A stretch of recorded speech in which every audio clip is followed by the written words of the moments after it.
In our last couple of videos, we took a look at how to evaluate different inverse trigonometric functions.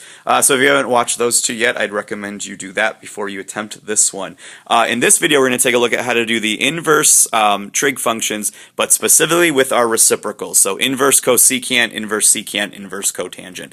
And the good news is these basically will follow the same rules that we've looked at in those other two videos.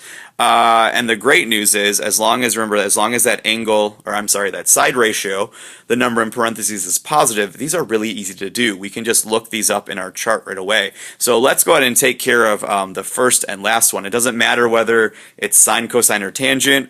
If it's a positive angle, it's easy to look up. So inverse cosecant of 2, I can go ahead and jump to my chart here.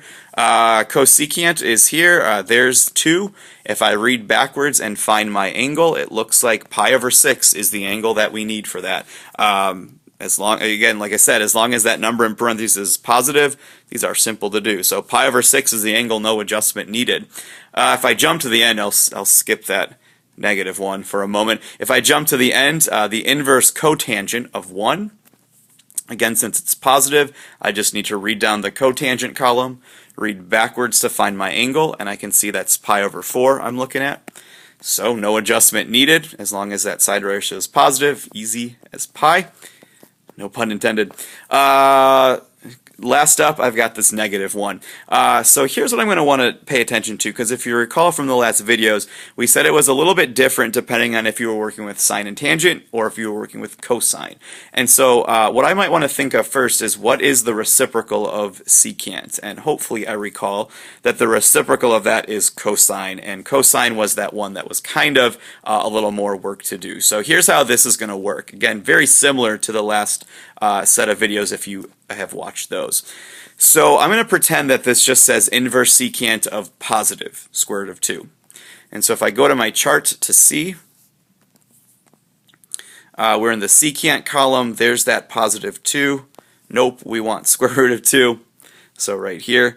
So if I read across, I can see that that's pi over 4.